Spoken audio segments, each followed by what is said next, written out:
Good evening and welcome to the ASV's International Observe the Moon Night. Before we start, I'd like to say that in the spirit of reconciliation, the Astronomical Society of Victoria acknowledges the traditional custodians of country throughout Australia and their connections to the land, sea and community, and we pay our respect to their elders, past and present, and extend that respect to all Aboriginal and Torres Strait Islander people today. Tonight, the ASV is proud to bring you our live stream International Observe the Moon Night.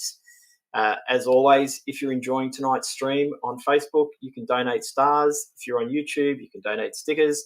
All donations, no matter how large or small, are welcome. And if you're watching us for the first time, don't forget to subscribe on YouTube and like our page on Facebook. We hope you enjoyed tonight's stream. And I would like to make you aware that, as usual, being in Victoria, we are dodging some clouds. So we apologise in advance if you were unable to see the moon. And before we begin streaming the moon, I'll bring in the team that is going to be helping us stream tonight. And then we're going to announce the winner of our photography competition, of our moon photography competition. So we have Lee with us tonight. We have Barry. We have Andy. We have our planetary section director, Stuart Beveridge, with us. We have Steve Thurn. Evening, everyone. With us as well. And we have Gerald from Optic Central, who's going to be announcing the prize. So, Gerald, I think what we're going to do straight up is hand over to you. So, if you'd like to, the pressure's on you now to make somebody very happy. Well, make two people very happy. Two people happy, yeah. And everyone else will come for you. So, over to you now, Gerald. Okay, to me. Thank you to everyone. There was some amazing photographs that I had to look through the past few days. Yeah, just some very creative shots and some very precise technical stuff. So there's two categories. The first category I'm going to look at was the creativity aspect of the competition. So I'll get straight into it. The winner is what's her name? Kylie McKay. She did this shot. I don't know if you can actually get this mark, but you'll have to share your screen. I'll try to share.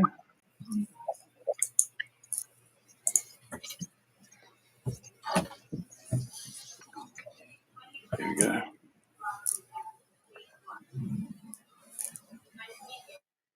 There we go. Yeah, I chose this shot purely because it was to me it's nothing like I've seen before. It's to me it was quite a moody shot, and having that rainbow too. It was, emphasised it's been raining and still getting the moon. I thought that was quite well composed, and I enjoyed that. So that was a clear winner.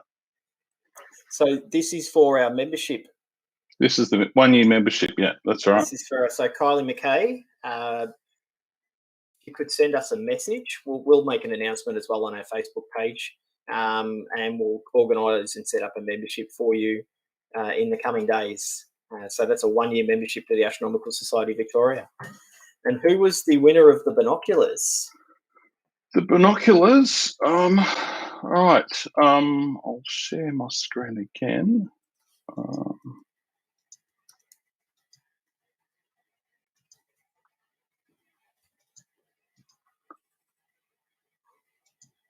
So this was a photo from Raf Serrano. Okay, let's get that one up. Here we go. I think this is an incredible shot. I mean, for me, it's captured so much detail, so much contrast, and it's also picking up the colors that of the minerals on the moon. So for me, that's technically a clear winner, and I think a well-deserved winner of the binoculars. Great. There we go, Raph. We'll tag you in the post, and if you could send us a message, we'll make sure we can get those binoculars out to you. Yeah. So to everyone else, I mean, there were some great photos that were submitted. And, yeah, it was quite hard to pull a winner, but I went back and forth with a couple, but this one kept. I think this photo here by Raf was one that to me stood out. We'll pop that back up for a second. It's a very nice photo, very well composed, well taken as well. There we go. It is. It's a very impressive photo, this one, that's for sure. I like even outside of the sort of the mineral colouring. Yes. Further down, the fact that you've got the craters with the ejecta lines, yeah, are really quite highlighted. Very sharp, very good photo. Now, I think we might actually have a little bit of cloud just for the moment. So what I'm going to do is I'd like to explain a little bit about the moon, and if anyone has any questions, feel free to pop them in the chat and we'll answer them as best we can. So as an introduction to the moon is 3,476 kilometres across. It's about 1/4 the diameter of Earth and is the 5th largest moon in the solar system. Doesn't even get the title of the largest moon. The moon orbits the Earth every 27.5 days, which is a sidereal month, at an average distance of 384,000 kilometres. The orbit is slightly elliptical, with the minimum distance, perigee, at 360,000 kilometres and the maximum distance, apogee, at 400,000 kilometres. It spins on its axis at the same rate as it revolves around the Earth, hence why we always see the same face of the moon. The most likely origin of the moon is a giant impact where a Mars-sized planet smashed into the young Earth, forming a cloud of debris in near-Earth orbit, which eventually coalesced to form the moon. The moon rocks returned by Apollo astronauts show us the moon has existed for about 4.6 billion years. A full lunar phase cycle takes 29.5 days, and due to that fact, the Earth is also moving around the sun, and the moon is currently in its waxing gibbous phase? Oh, that might not be right. Correct. Yes, lie. Yeah, that's correct. It is waxing gibbous. I was on myself for a second there. And a new moon when the moon lies between Earth and the sun's rays. So all we see is the unilluminated side of the moon. The full moon is when the moon lies on the far side of the Earth and the sun's rays. So we see it fully illuminated. At full moon, the moon rises in the east at the same time as the sun sets in the west. And with a waning moon, after full moon, when the moon lies off to the side of Earth and the sun's rays, each day we see a shrinking gibbous moon, followed at last quarter by a shrinking crescent moon as it heads towards new moon. Now, look at that. We have a live feed. Ooh, look at that.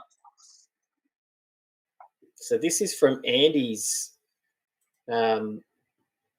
This is Andy. Andy's over near the South Australian border. Now, Andy, you can't zoom in on that at the moment, can you?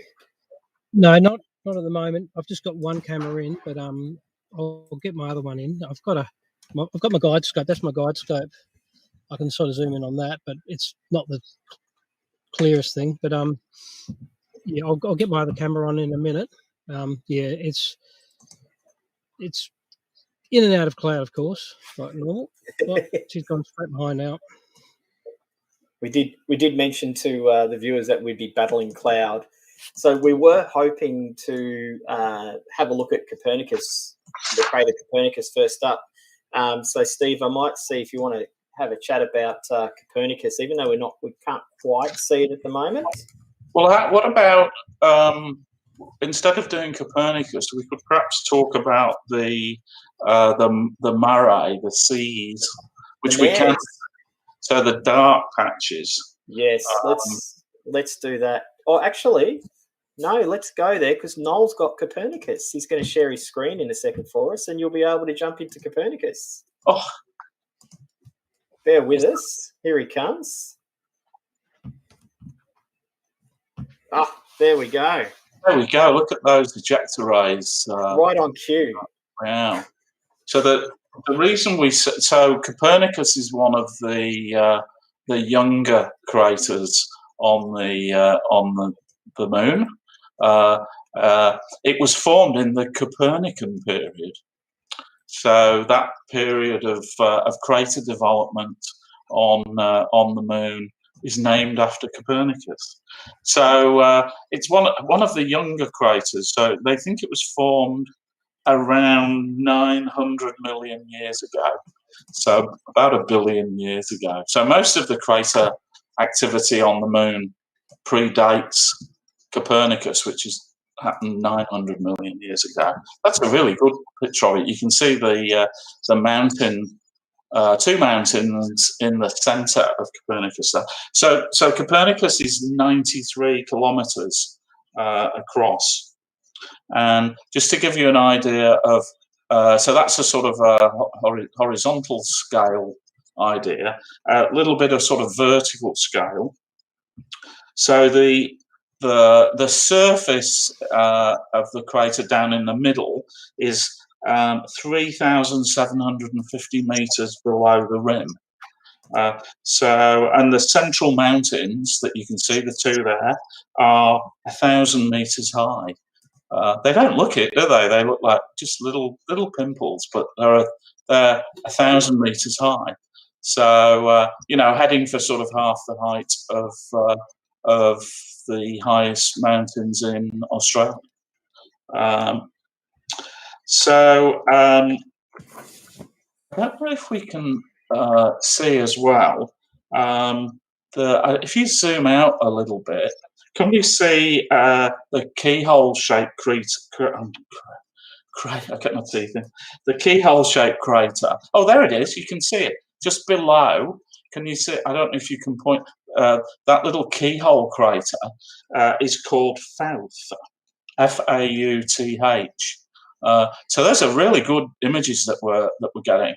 I know last year when we were doing the International Observing the Moon Night, we couldn't get to this sort of quality of resolution. It's really good.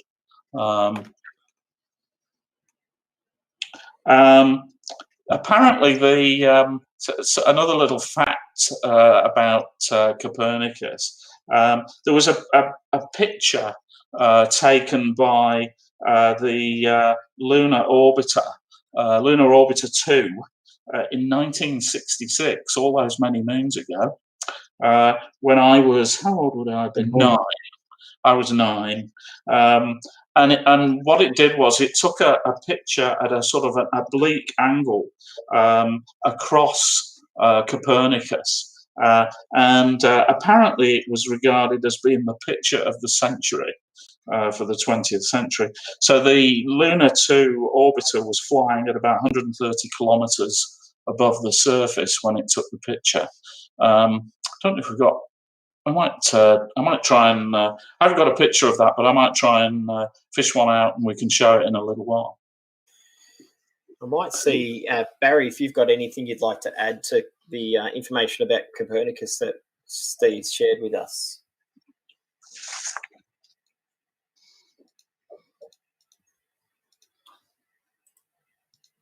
There you go. You're right to talk now, Barry. Okay, yeah, I've got a picture of it. If I could share that. Yeah, by all means, share away. We can pop that up. Where's the little share button down the bottom, little plus. Yep.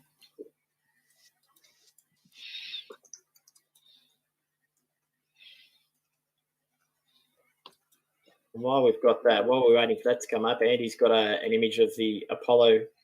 That's not it. Apollo 11. Oh, hang on. We'll jump back. We'll come back to Andy's in a second. Oh. No, we'll go back. Barry's still trying to share his screen. You'll have to share the window you want to share. So, Andy, do you want to tell us a little bit about what we're looking at here? Now, yeah, we're actually looking at the landing vehicle, the Eagle, which was landed in 1969.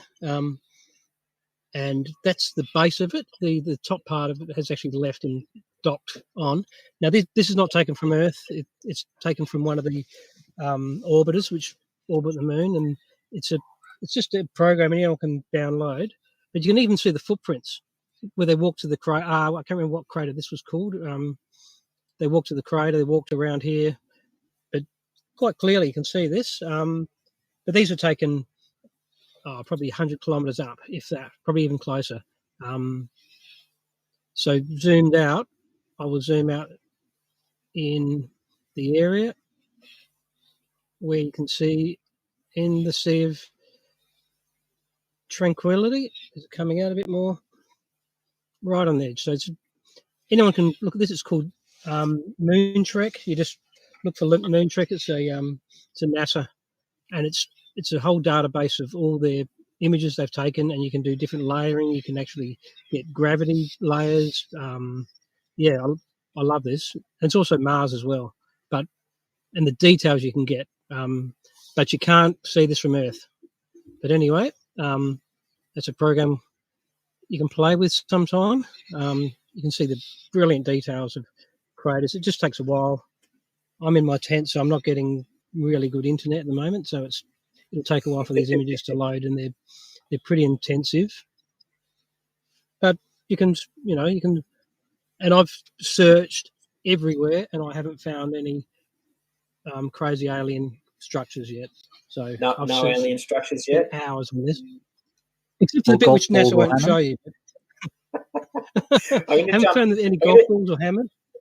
I'm going to jump over to Barry's screen because Barry wanted to chat a little bit more about Copernicus, and we've got his photo up. So Barry, take it away. Is that photo up for everyone? It is. Yes, we can see it. Yep. Yeah, I think it's hard to understand, but if you stand in the flat part of many of the craters on the moon and look towards the horizon, the actual mountains that form the crater are below the horizon, and that's due to the curvature of the moon itself. Now, I'm not quite sure whether that applies to Copernicus because those mountains look very, very high. But many of the other craters, like Plato, etc., filled up with a lava plain. You just can't see the crater itself by anyone standing in the middle. The walls are so far away that the curvature of the moon drops them out of sight. The peak in the middle of Copernicus, you can see, is not just a simple peak like you see a drop of water coming out of the sink.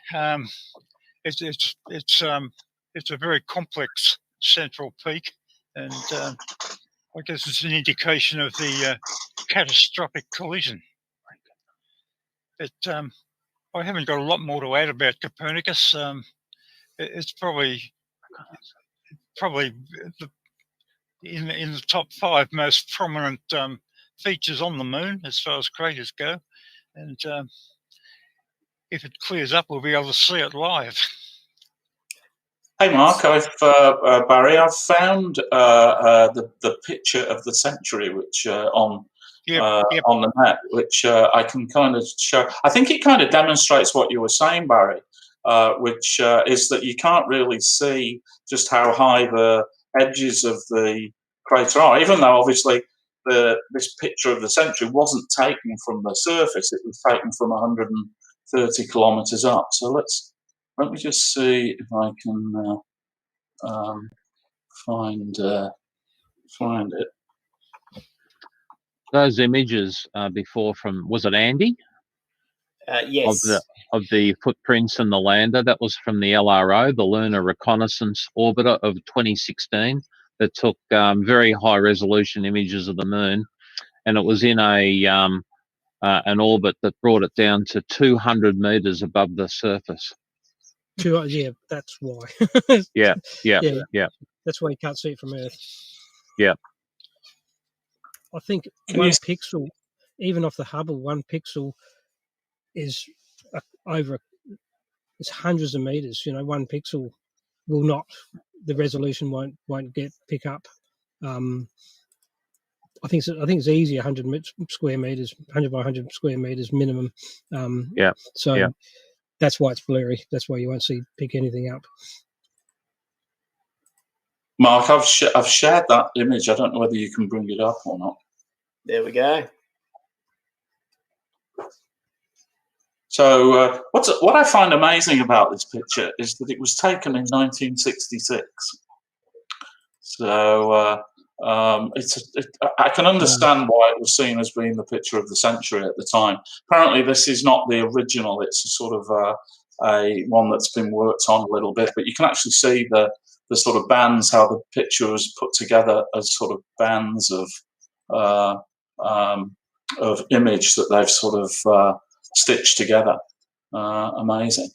But the edges, obviously, of the crater don't really look that high. When you think that there's a difference of, 3,750 meters from the bottom of Copernicus to the rim.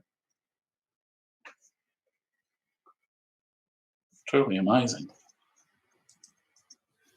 That also would have been. It's quite an impressive image for when it was taken.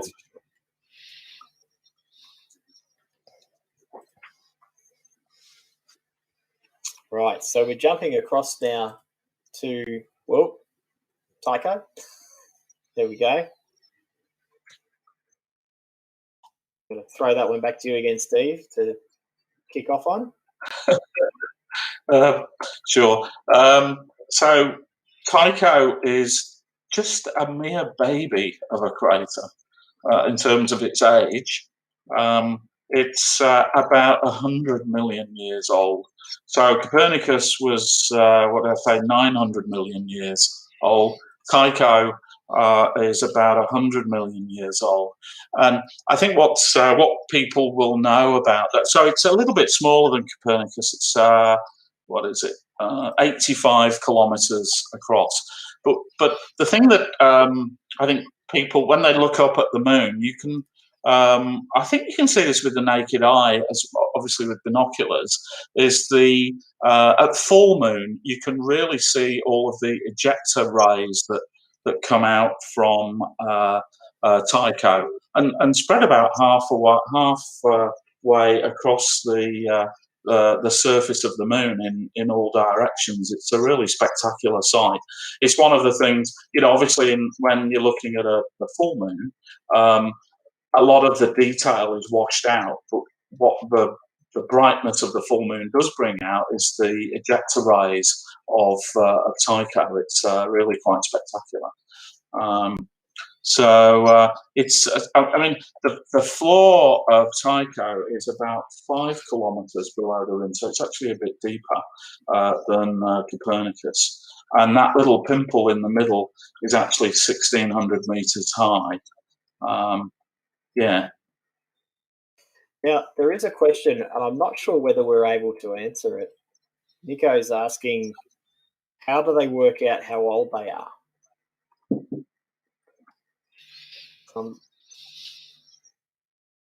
Not sure if I can answer that one. I know I can't. No, I'll defer to perhaps, I don't know if Stuart or Barry know, but I think what they've done over the years is to kind of work out how craters sit on top of one another. So you've got the very early craters, and then they overlap one another and overlap one another. Sorry, Barry, go on. Yeah, I was going to say much the same thing. There appears to be almost no young craters inside Tycho, and that's a clear indication that it's pretty young. I think if you do if you could build up a catalogue of craters and overlaps of craters, you could eventually work out a timeline, and on that timeline, probably Tycho would sit right up at the the latest end of it.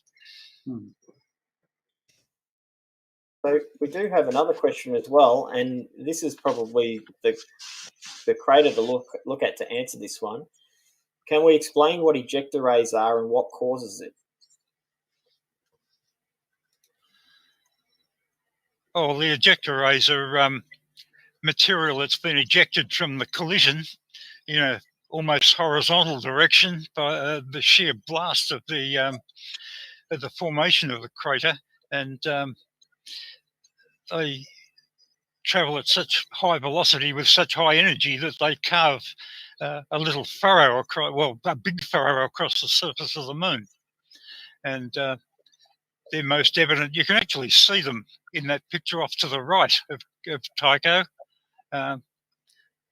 You can point to them, probably, Mark, but I can't. Yeah, around there, there's evidence of streaks that you can see, probably radiating from Tycho itself.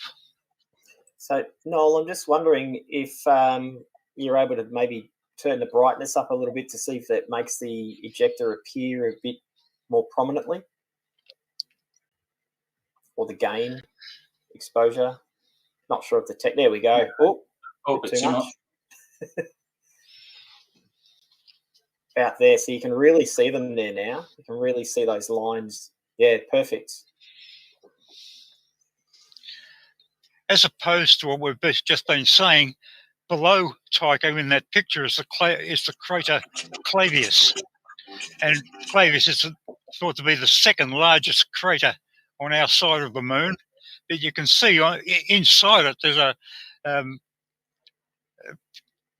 parade of other craters, so that indicating that Clavius is quite an old crater, and that there's a couple of craters on the rim, and then that big arc of craters getting smaller and smaller to the left. So Clavius would be quite an old crater. Off the top of our heads, it would be difficult to actually put an age on it, but except to say it's much older than Tycho. So I was just going to say, do we have any understanding of where those crater hits have come from? What direction they may have come from, or is it not something that we were able to tell? I was on the understanding that arc of craters, and there's others similar on the moon as well, and other moons, is a rapid collision of pieces from the same object that may have partly broken up on its travels to the moon, and it's sort of almost like a machine gun parade of collisions. But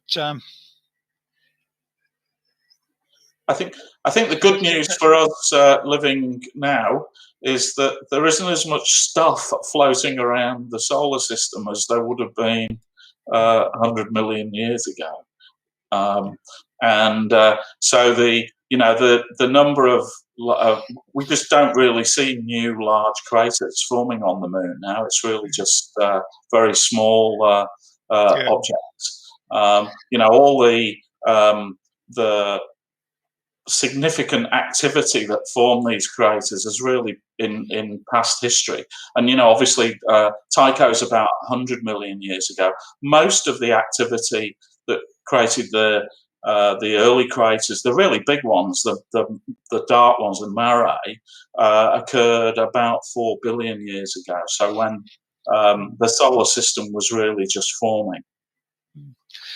Getting back to the question about the angle of the collision, I think if the angle is very oblique, the crater actually comes out to be elliptical. But if you study what appears to be a round crater, it's probably not as symmetrical as you may think, and there might be a deep end or a deep part on one side, or more build up of the mountain on one side than the other, and that would indicate that the collision was not perpendicular to the surface. Mark, whose image is this? Because this looks spectacular. This is live from Noel's equipment. This is up in Bendigo. So Noel, this is spectacular. Yeah, this is the only clear sky we've got at the moment, so we're rolling with it. So I think we might try and jump up to Sea of Tranquility next if we can. Have a bit of a chat about the most famous sea, or mare. I said it right, Steve. Are you proud? Well done. You can call them mares if you want to. I'm okay with that. I do like calling them mares. It sounds a little bit GG's. A little bit of fun. Anne-Marie's issue earlier. That was Anne-Marie's issue earlier, chasing horses that around have the paddock.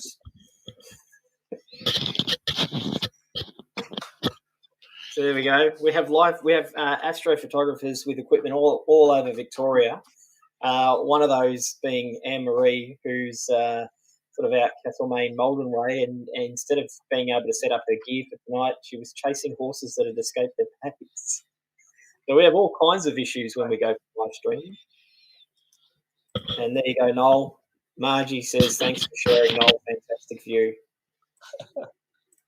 So just to give you a bit of a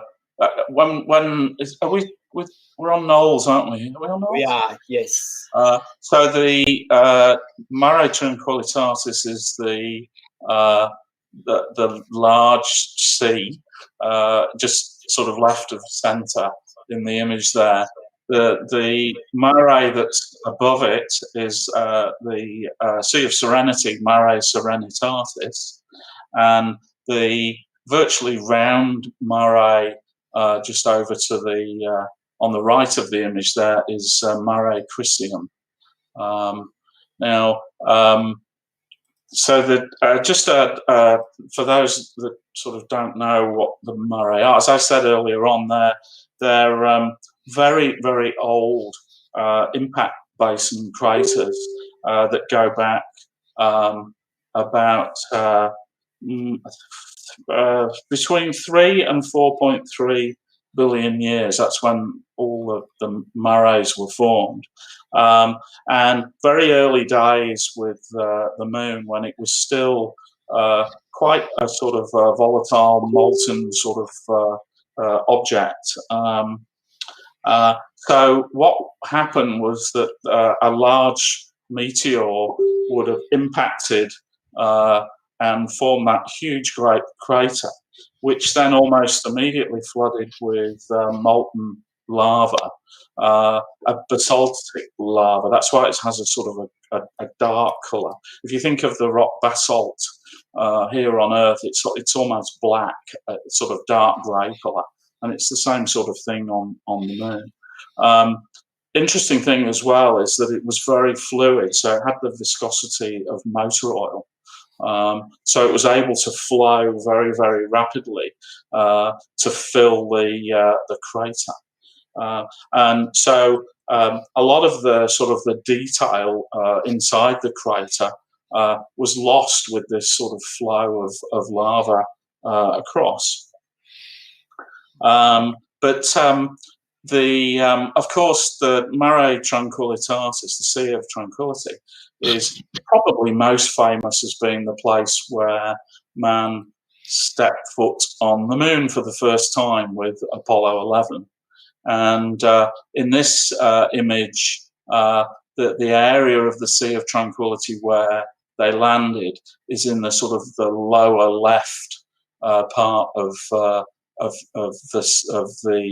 crater.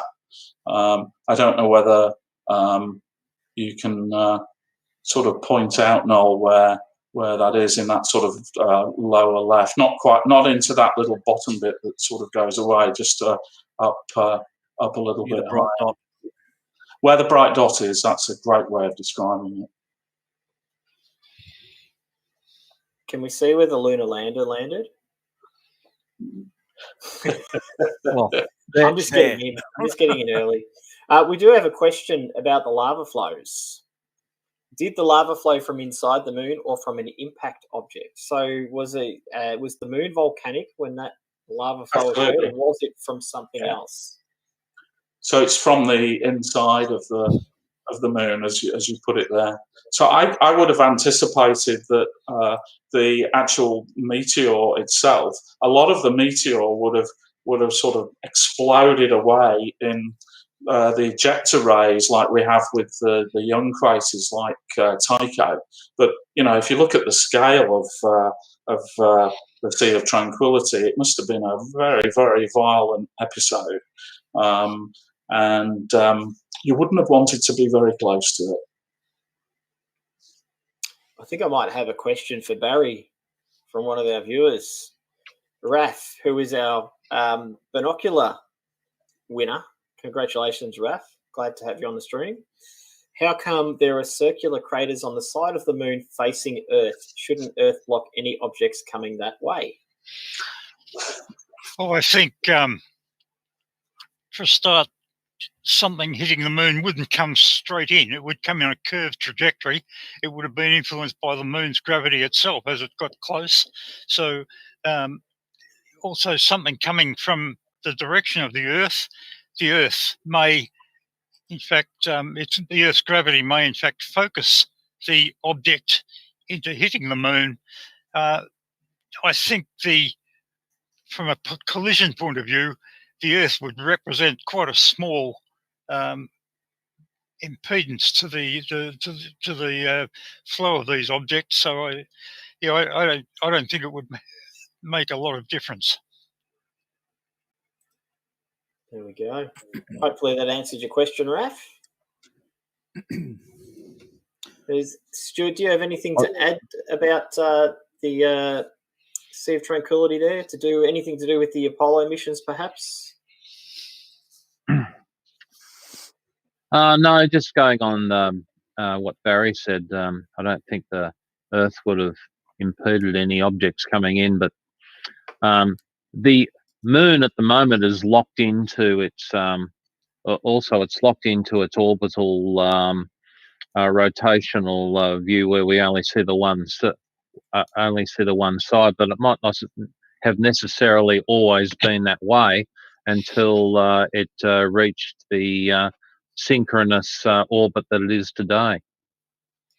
Yeah. Hopefully we've been able to answer those questions. I don't think we've got any others. No other questions at the moment. So if it's possible, and we might move to the Apennine Mountains if we can.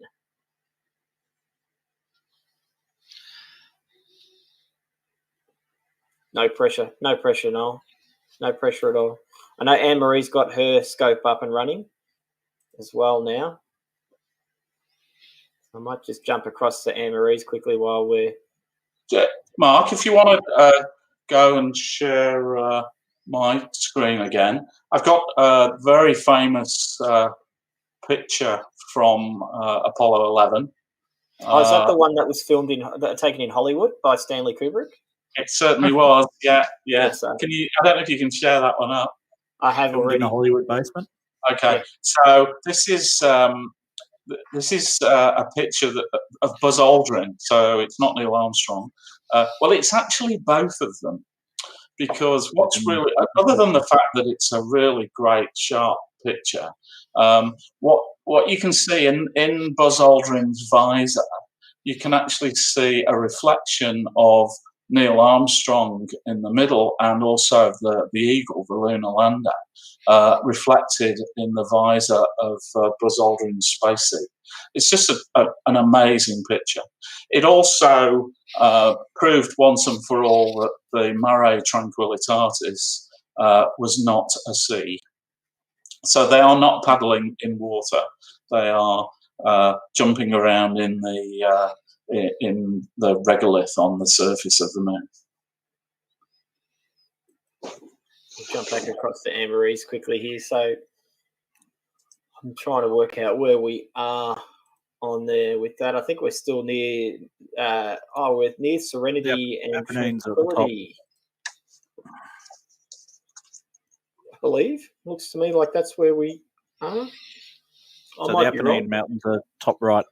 They are too. There we go. On the money, Anne-Marie. On the money. So we might have a chat about the Apennine Mountains, the mountain range. I know they're named after the Italian mountains, the Apennine Mountains in Italy. Have you been there? Sorry?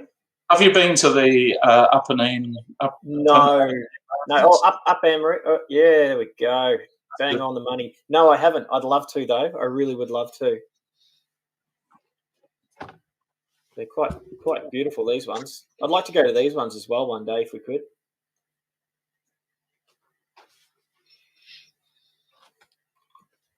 But it's interesting because the Montes Apennines are so much higher than anything that we've got in Australia. So they're about 5,000 meters tall, the tallest part. So what have we got? We've got just over 2,000 meters with Kosciuszko. So they're actually more akin to the mountains that you would see in Europe, particularly, say, the Alps, which go up to that sort of height. So they're a significant range of mountains. My notes say that the mountain range is about 250 kilometres long. I'm not sure about that, actually. I thought they were a bit longer.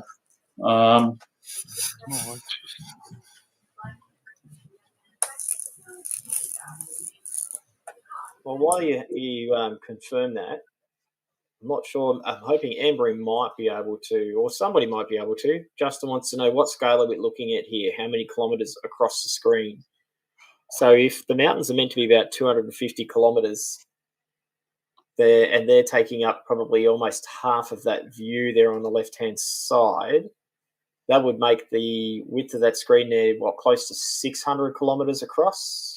And that for some reason, that was a figure that I was thinking. I feel like that's not right. I feel like it's wider than that. Well, the bright crater, which is Aristoteles, is 87 kilometres wide. So I'm thinking we're looking at more at 600 kilometres rather than 250, aren't we, for the mountain? Yeah, and I think the width of that view there, we're probably looking close to 1,000 kilometres across. Yeah, even more. Maybe more. Yep. 1,200. 1,200. There we go. Around about 1,200 kilometres across the current view that we've got now, approximately. We have another question from Rebecca on YouTube. Wants to know, how long will it take for the moon to break away from Earth's gravity and venture off into space?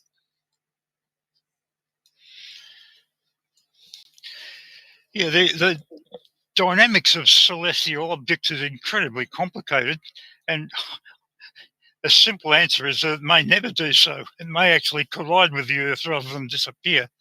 But it's all to do with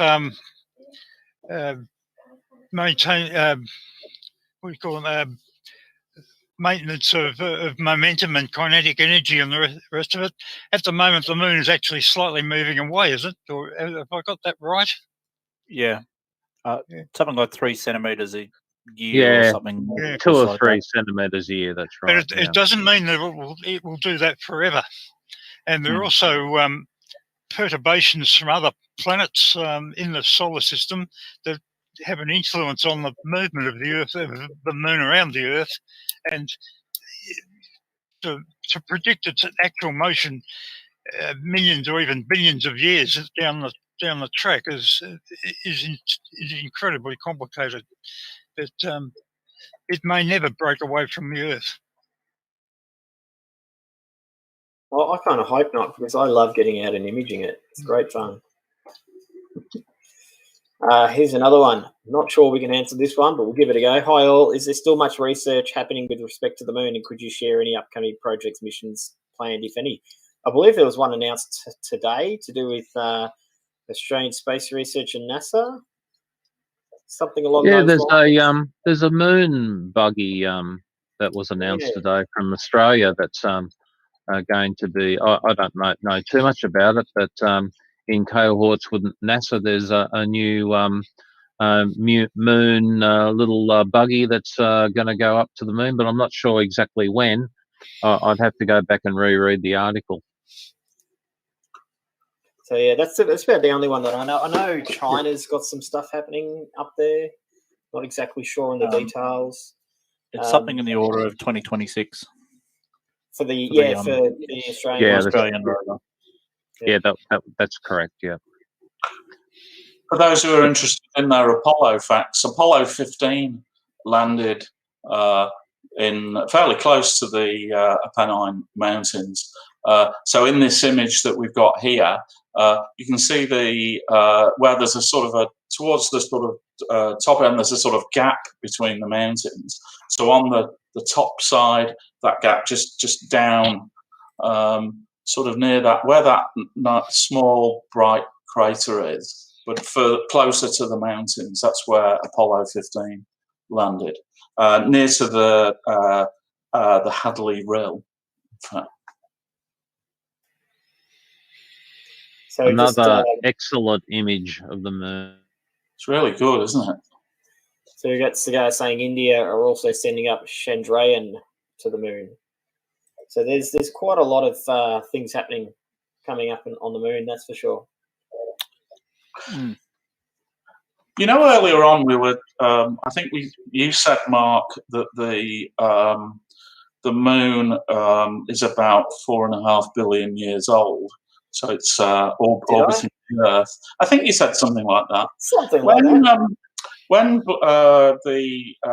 William Shatner went up into Earth orbit, did he become the oldest object orbiting the Earth? Well, he's about 4.5 billion years old. Yeah, so. I was kind of thinking that. No, he's the oldest astronaut. Yeah. Oh, okay. He is about 4.5 billion years old, so he could well have been close to the. Yeah. Even when John Glenn went up the second time, he was 78 or 79 years old, something like that. So William Shatner has really blown that record. Yes. But the man in the moon is by far the oldest to be orbiting the Earth. So there we go. China's Chang'e 5 mission has sent back its first colour photos. I do remember that. I remember seeing that in the news, so that's why I sort of hinted. I couldn't remember exactly what it was called though. So thank you, Chris, for clarifying that for us. They were from the other side too, weren't they? Yeah, far that was side? from the far. That was from the far side. Yeah. I like to call it the dark side of the moon. It's so much more fun. So Pink Floyd of you. So Pink Floyd of me, I know. I can't help Only it. if you like Pink Floyd. Well, I do. Now, Barry was mentioning something this afternoon at the ASV's instrument making section about the sun and the moon and the difference in brightness, which I thought was seriously interesting. And I'd love for Barry to explain it to the viewers. If I can get it going. Oh, you're going to share your spread? Oh, wonderful. Cool. All right. While That was a really good talk. It was, wasn't it? Here we go. It's a little bit of an inside running on what happens in section meetings that some of these viewers don't get to see. So Barry gave a talk on the sun today, and there was a little bit of discussion about the sun and the moon. So take it away, Barry. Well, good evening, everyone. Yeah, we were talking this afternoon about how we can go about photographing the sun and using telescopes with uncoated optics, reflectors with no coating on the glass to attenuate the light. And I brought up a couple of interesting facts that you may be interested in. There's a picture of the sun, and in astronomy, we measure the brightness of objects by what we call the magnitude. And the magnitude of the sun is recognised to be minus 26.7. Now, I know someone will write a question, how do you measure the magnitude of the sun? Well, it's all to do with the gathering the energy all together and with instruments that measure such things. That's a picture of the moon. I've made it much the same size. If it was over the top of the sun, it would be an eclipse. But the magnitude of the moon is at minus 12.7. Now, the difference being magnitude being a difference of 14 magnitudes. In astronomy, the magnitude is a logarithmic scale, and it if we consider a brightness difference of 100, then that corresponds to a magnitude difference of 5. Right, where 5 magnitudes represents a difference in brightness of 100. So the question is, what brightness difference does 1 magnitude represent? And we can find that by finding the 5th root of 100, and that comes out to a figure of 2.512. Now that figure is telling me that if we have a star of magnitude 2, then a star of magnitude 1 will be 2.512 times brighter. If we have if we find a star of magnitude 3, then our first magnitude star would be 2.512 squared brighter than magnitude 3. So we can find out using that procedure just how much brighter the sun is than the moon. So in 14 magnitudes represents a brightness difference of 2.512 to the power of 14. That's the difference in magnitude. And that comes to 398,107. And putting it bluntly, we can say that the sun is 400,000 times brighter than the full moon. Doesn't matter whether it's a super moon or not. The full moon is quite bright. If you go out and have a look at it, you can read the paper by it and do all sorts of things. But the sun is 400,000 times brighter than the full moon. And the simple message is, don't look at the sun. Unless you've got some serious sunglasses. So there you go. I just thought it was very interesting how much brighter the sun is than the moon.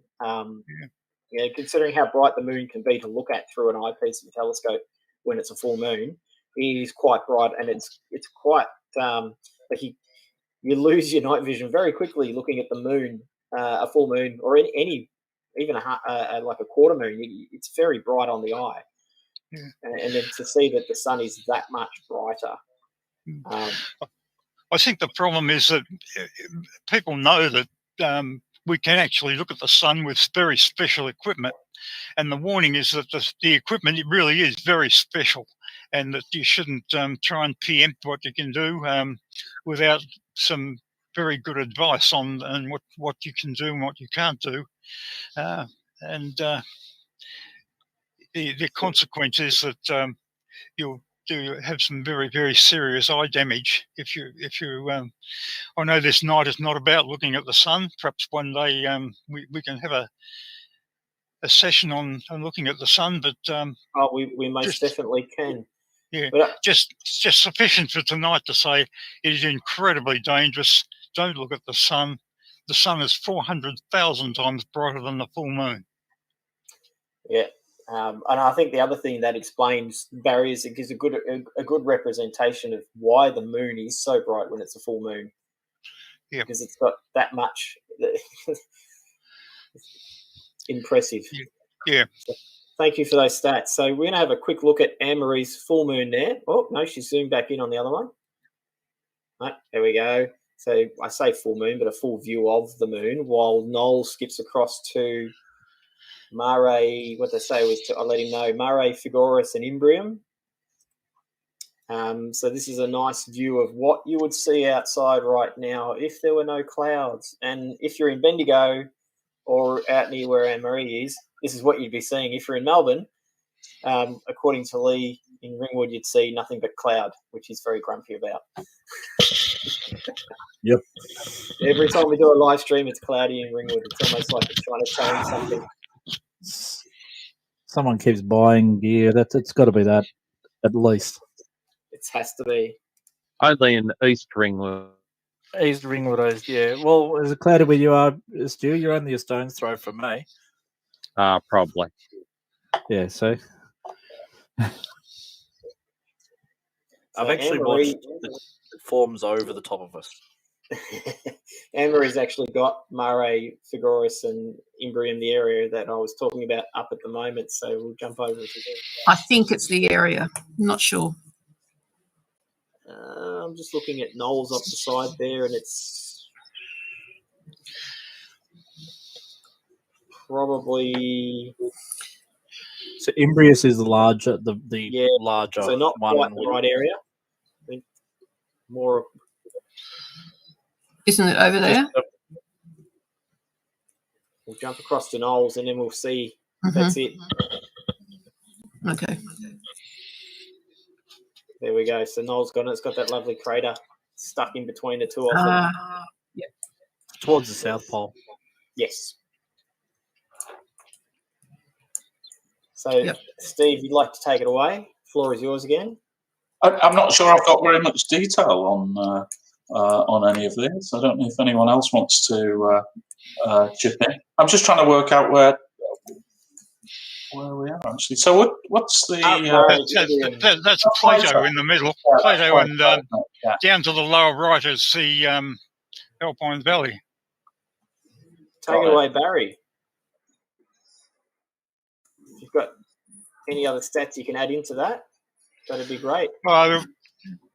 Plato is around about the same size as, well, probably a little bit bigger than Copernicus, but it's a crater that is actually filled up. It's probably a very old crater, and it is filled up with lava due to the collision that was probably just next door to it. And if you look at the bottom of Plato, you can actually see many craters, but you can see them best under a certain elevation of the sun. If the sun is too oblique, they're not easy to see. And that's one of the craters that I was referring to before. That if you stand in the middle of Plato, then the rim of the crater is totally invisible due to the curvature of the moon. Yeah, so Plato is 3.84 billion years old, according to Dr. Google. So it's younger than Bill Shatner. Yes, and it's 101 kilometers across. But you can, as Barry said, you can see it's a very old crater because it's full of lava. There's no detail at all. You can't see any of those sort of, particularly around the crater edges. On a new crater, you would see those sort of like ridges of the edges of the crater dropping down into the centre. There's none of that at all. It's all, well, it looks almost flat. It isn't almost flat, obviously. It kind of does almost look flat, doesn't it? Almost like it's about to overflow. Yeah. So I have a couple of questions here for you guys.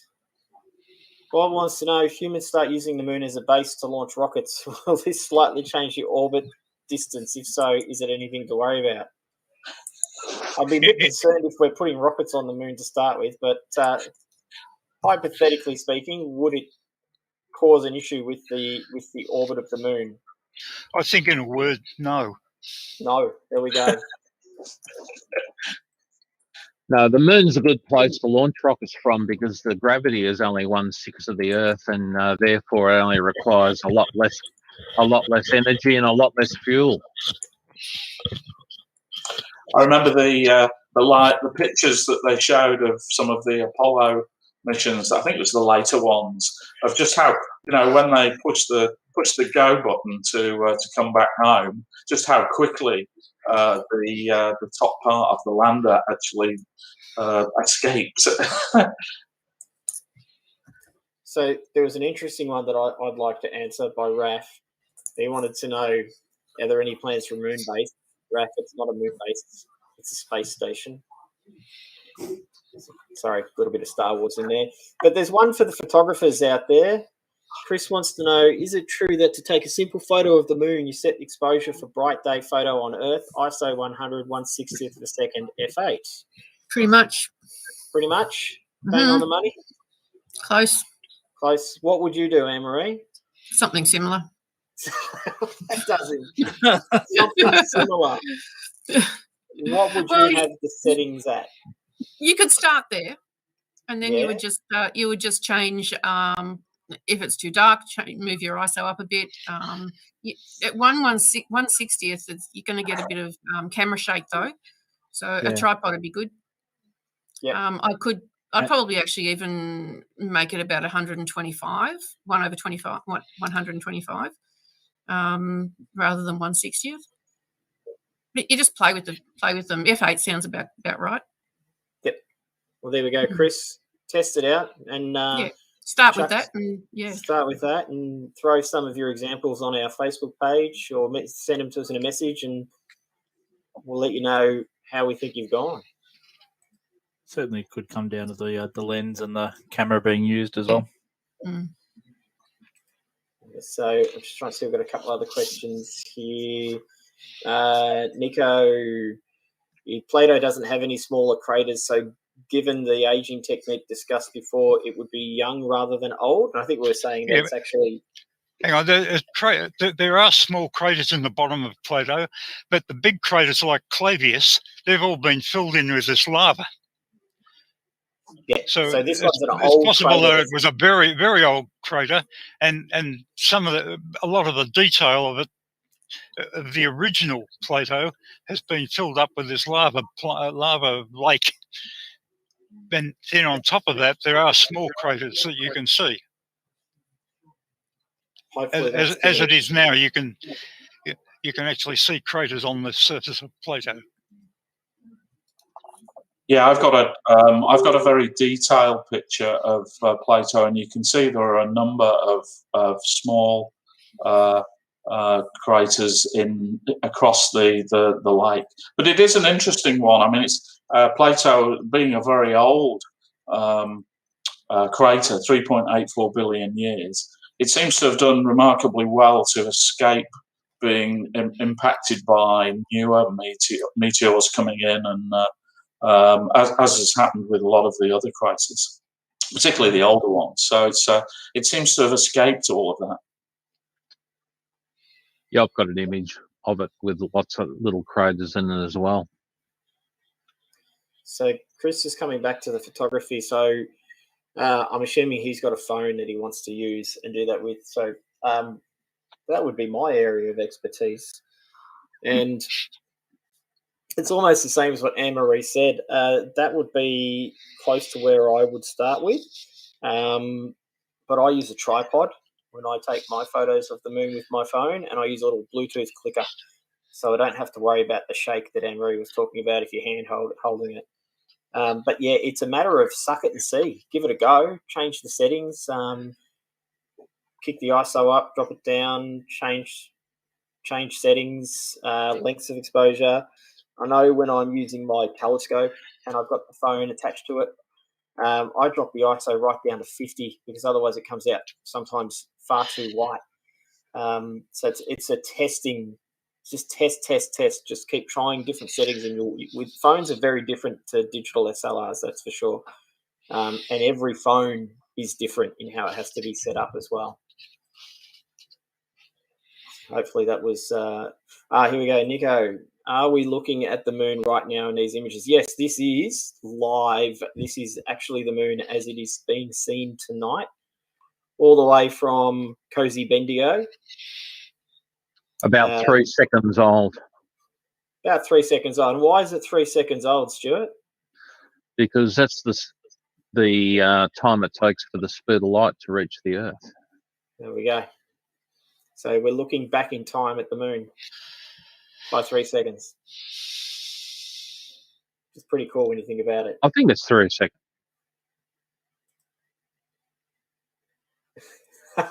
Is it live or filmed in your studio? Unfortunately, Stanley Kubrick couldn't be with us here tonight, so no, it's live. I think he might be in jail. We won't go there. We'll leave that one alone. I think what we're on Lee's. Sorry, not Lee's. Lee's got cloud, but he says it's clearing. We're on Knowles at the moment, and he's trying to get for us. He's trying to get for us Aristarchus to come up. He might be on the edge of the shadow, may not. So we'll see how he goes. See if he can get that for us. So it's a lunar impact crater in the northwest part of the moon near the side. It's considered the brightest of the large formations on the lunar surface. So it's quite an impressive crater, and he's going to try and... No, it's hidden.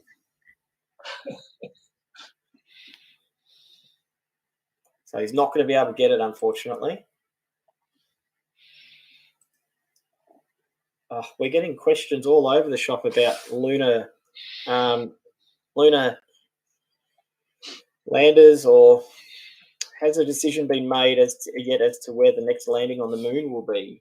Has anybody had any information come to hand on that one that they know of? Yeah, not that I know of. Yeah, I don't know either. No.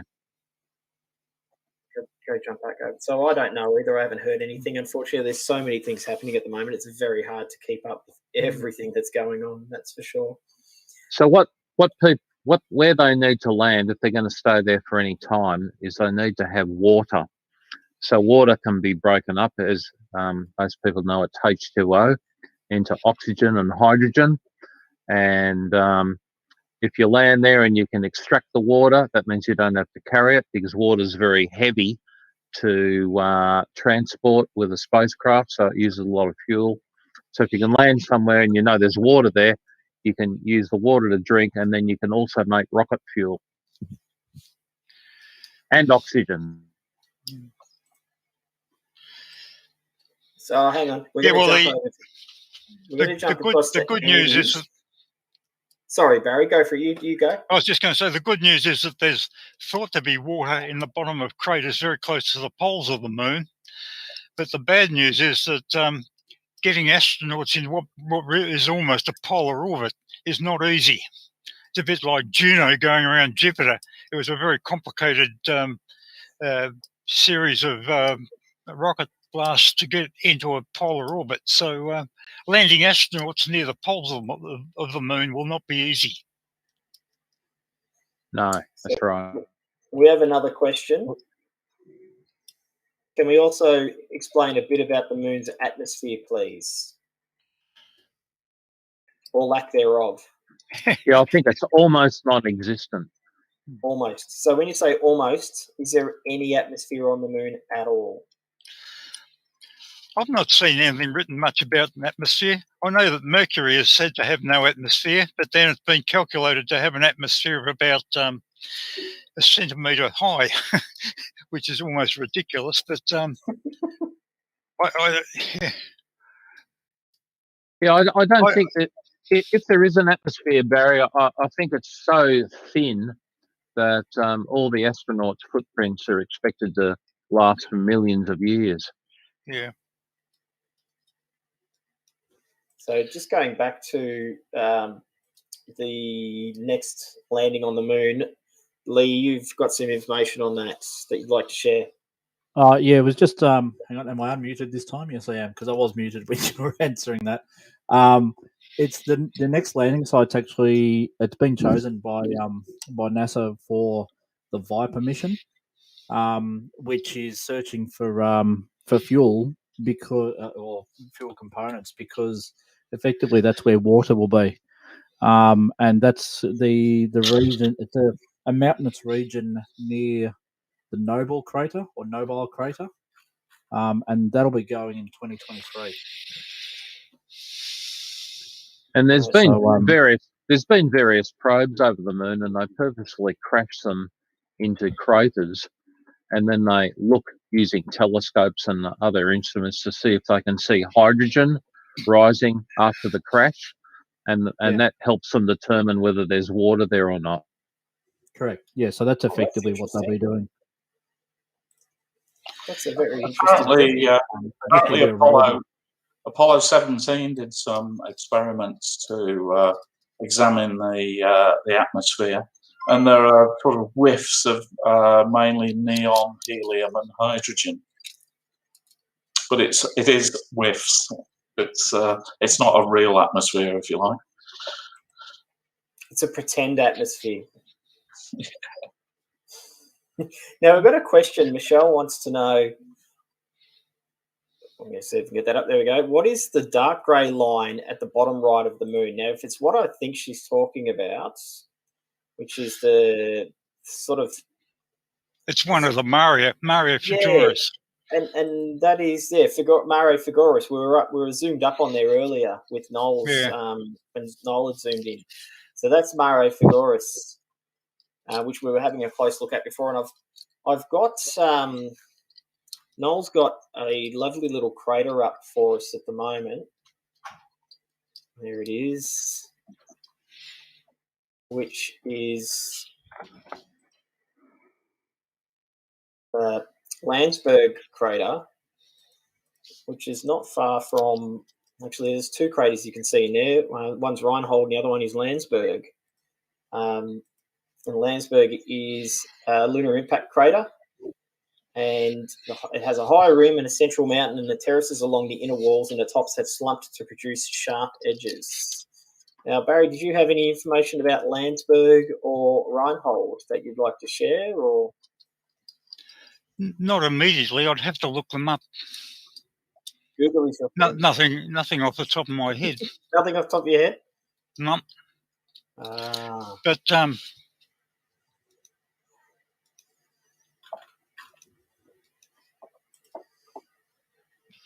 well, that's nice and bright there. No?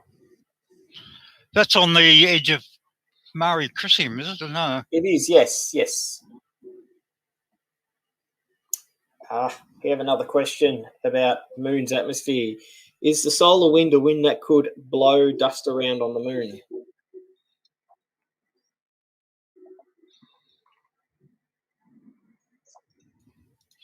No, I don't think. I wouldn't think so. It's an interesting question, but I don't think so. Yeah, it's a good question. Nice question. It does have an effect on charged dust. On what dust? Charged dust. So anything that's like when you get static. So charged particles that adhere to dust or dust adheres to, it could affect them. But I suppose if you're talking dust on the moon, it's a question of what's moved them around to cause any static. Maybe whilst the if there's anything that impacts, that would be have a bit of a charge to it, or when the astronauts were there and moving things around, they would have caused static.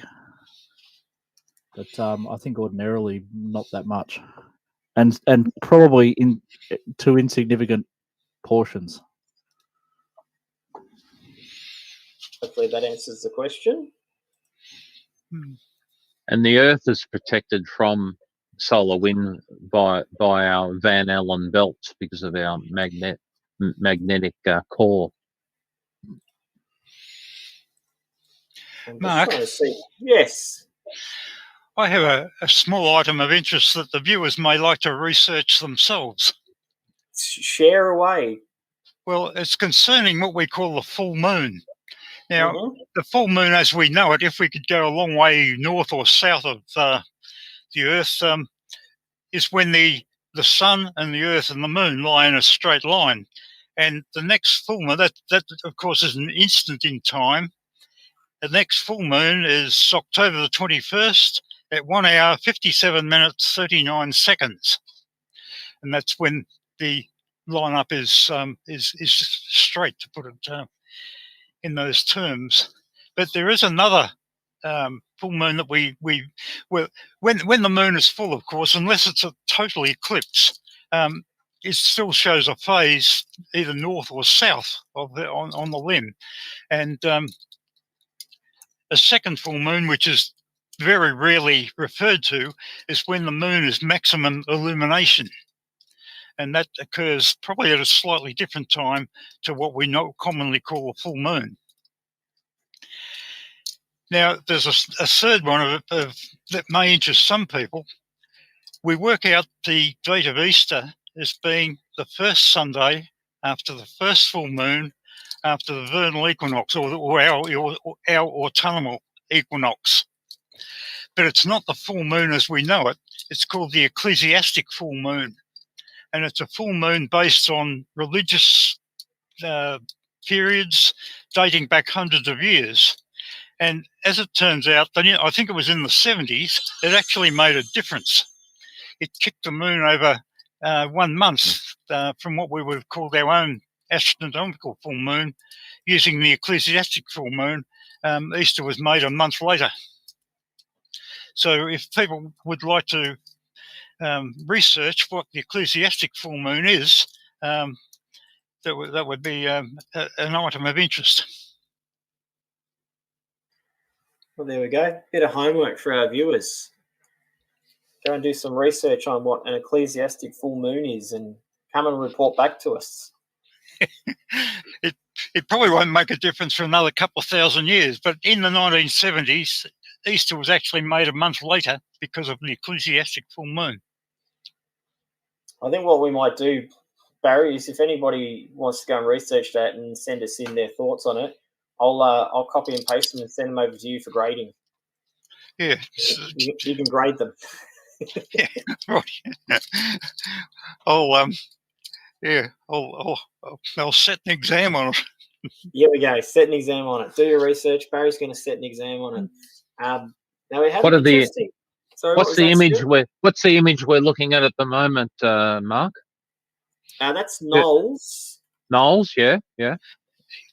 Yeah, I finally found the Landsberg Crater. So that's this dry little here.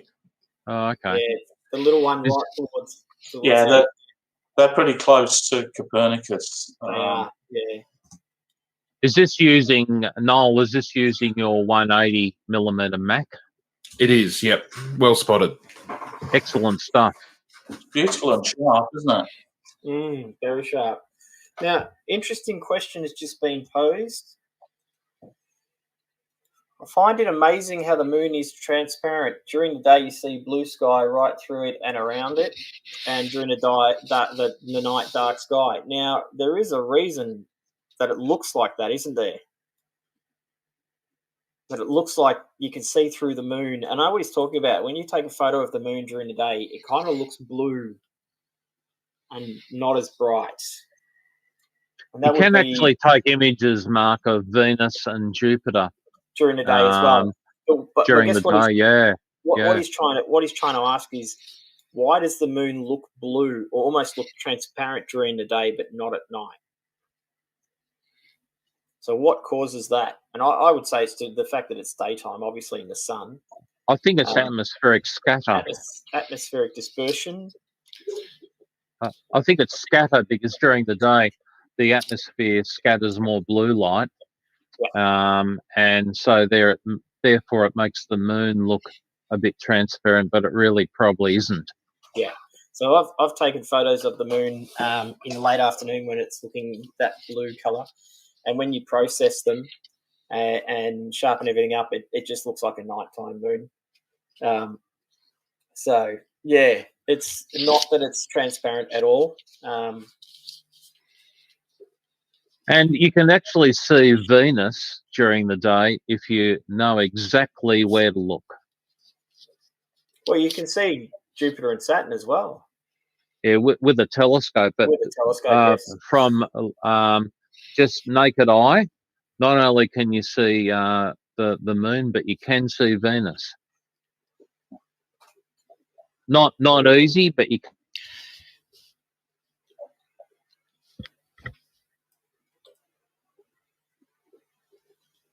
Okay, so I think Gerald wants to have a bit of a chat about eclipses.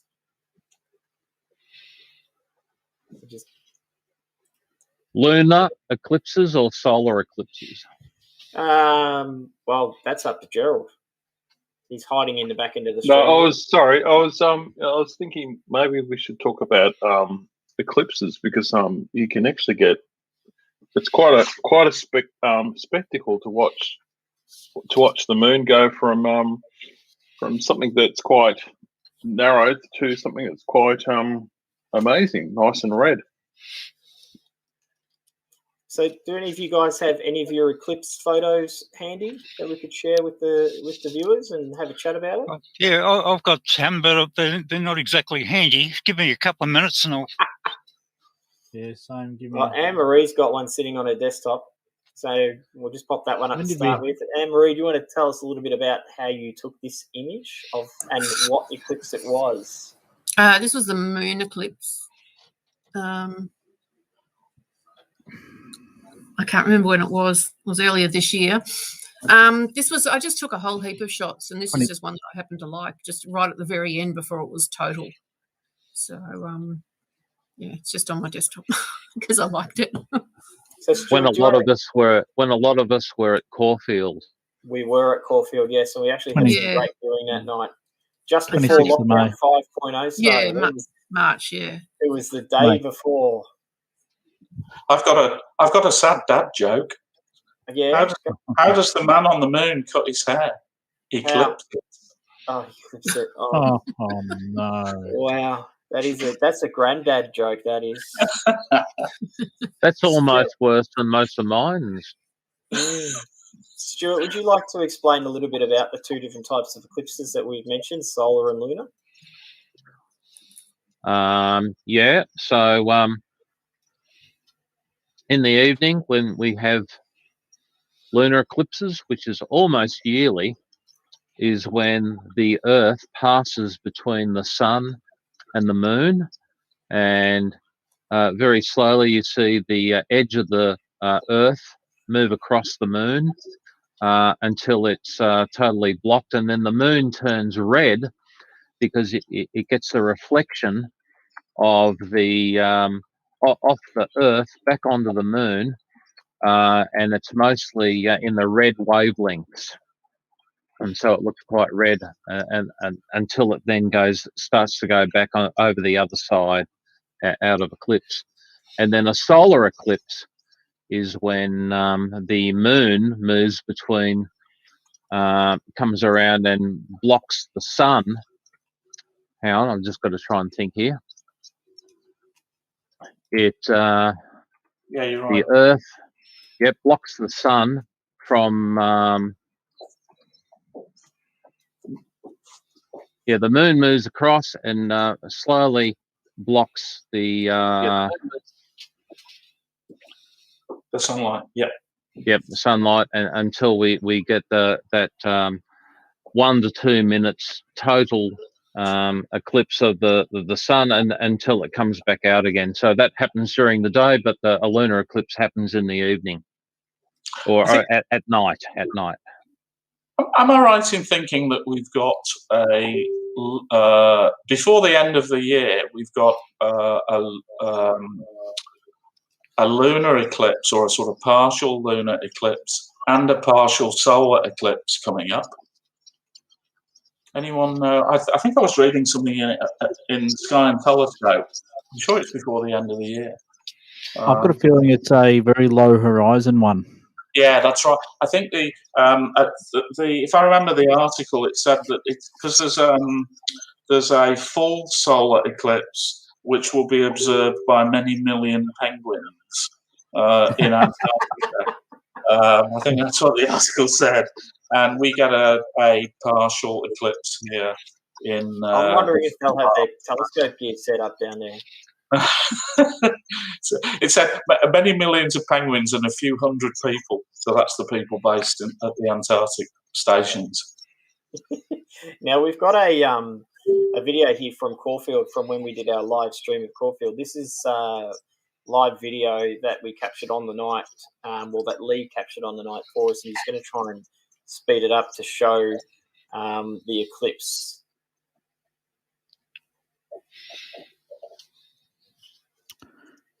Going 4 times now, so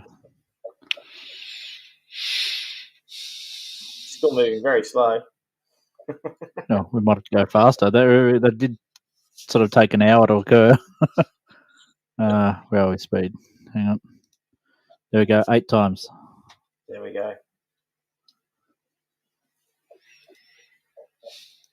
Can I go 32 times? I might have to, yeah. Did you take this at Caulfield, Lee?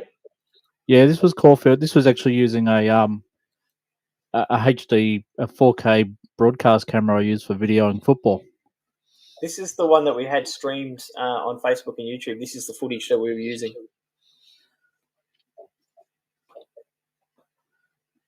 Yeah, it's actually coming up a little bit blocky because of running it at 16 times. So you can see it's about to hit there on the left-hand side. Yeah, and it doesn't, when you look at it, in fact, it doesn't quite go 100%. So No, even though it was a total, yeah, it didn't, and And the other thing is, you'll notice the moment it sort of gets to that point, though, I did up the gain on it, and not long after is when you actually see Antares, I think, behind it. It looked like we were going to eclipse Antares. Yeah, because as eclipses go, it's a very short one, wasn't it? Because the moon was very close to the edge of the umbra. Correct. And it was interesting because it wasn't quite total. Yeah. So there was a shiny edge to the moon during the whole event. Which and I had this was actually, as I said, I had my telescope and mount and everything set up, and I don't think we actually went to viewing through my telescope. This was all viewed on a we had the projector screen there for public viewers, and they were all watching this rather than what I had on the from the telescope. This was just from a video camera. So you can see Antares down the bottom there. Yeah. Wow, look at that. Was this the last in-person event that we were able to do? Yeah, 26th of May. Yeah, I can see the date on there. 26th we of May. We went into lockdown 5.0 the next day. Yeah. That's right. Which we came out of for a whole 8 days and then went into the current one. Yeah. All right, so I think we've, unless anybody else has got anything else they'd like to share, hang on, we'll just jump across to Gerald's here. Oh, look at that. There we go. Have a look at that. That was the other thing I was a little annoyed at. We did everything we did, which was the streaming is fantastic, and yeah, we had Stefan there doing special comments, but I didn't get one photo during the whole eclipse. And you can see it was never quite total. Mm. Yeah, this one was taken the previous one. Yeah, I'm the same as you. The last eclipse we had, I wasn't prepared for it. My gear failed yet again. There we go. That's a beautiful We did a lunar eclipse before that in the city on the Princess Bridge, and that was a really good one. When was that? 2019 or was that when the moon went a lot redder? Yeah. That was a very good one. Yeah. So Anne Marie's got another one. So here we go. I think we've finished with the live streaming of the moon. We're now reminiscing about lunar eclipses. Guess what I've nearly got too? The moon. And we're finishing the stream, and Lee's finally got clear skies. Well, yeah, almost. Well, there you go. This is a beautiful shot. So you can see the full moon heading into eclipse and then coming out of eclipse. And I think that night at Caulfield, it came out fully out of eclipse, and as it came fully out of eclipse, the clouds finally came in and closed the night out for us, which was pretty interesting. Which was how it started before we even got there. Cloudy, cleared the eclipse, and then ended cloudy. Yeah, the timing was pretty perfect. We had a really good night. Very perfect. I'm so looking forward to getting back to those kind of evenings. Oh, well, we're nearly there. We're, a week and a half, or just under 2 weeks away, week and a half away at this stage, 2 weeks away. So we're not far off being able to go and do those sorts of things again. So I just wanted to, before we finish up, just let everybody know that we have our Vic South live stream, which is the weekend or days before we get full freedom and are able to travel throughout Victoria again. So we will be back for that. It's a weekend extravaganza starting on Friday night with Sky for the Night and Lunar and Planetary, astrophotography on the Saturday, quiz on the Saturday, discussion about or a presentation on comets before we get into deep sky. And then on the Sunday, we're going to look at solar eclipses and have a solar live stream. So we'll share the sun with you on the Sunday of the weekend after... weekend of Cup weekend. There you go. So the weekend of freedom. Halloween weekend. Halloween weekend, yes. Halloween weekend. So we have So a you can raffle pull for that- that pull one your- currently happening at the moment. That raffle has 2 prizes. First prize is a Skywatcher Star Adventurer mini kit, valued at $699, and second prize is a telescope carry bag. It's about 40 inches long. It's heavy duty, and it's valued at $299. Our raffle ticket links are on our Facebook page.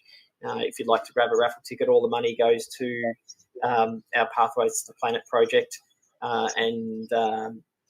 which is actually under construction at the moment, which is great. And we want to thank TSA Outdoors for sponsoring that particular stream tonight. I'd like to thank you for joining our live stream. Say thank you to Optics Central for sponsoring tonight's event. Congratulations to our 2 winners. And we hope to see you for our Vic South live stream. And if you're not a member yet, and you're interested in becoming a member, go to www.asv.org.au/join. Once again, if you don't follow us on Facebook, please do. And if you don't follow us on YouTube yet, hit the subscribe button. And we hope to see you in a few weeks for our Vic South live stream extravaganza. We'll see you later. What I want to know is, can Gerald play us out with a tune? Can who play us out with a tune? Gerald, you got the piano. Gerald. Oh my Gerald. god, I'm not connected. All my stuff. Excuses. It's always the way. Just nothing will get a copyright strike for. We might get a copyright strike. Thank you to everyone for coming along tonight. Thank you to our team for joining us and helping us stream the moon and answer your questions. And we'll see you on the weekend of Freedom, or the weekend just before Freedom, Halloween, for our live stream extravaganza. We'll see you later. Excellent. Thank you. See ya. Nice. See ya.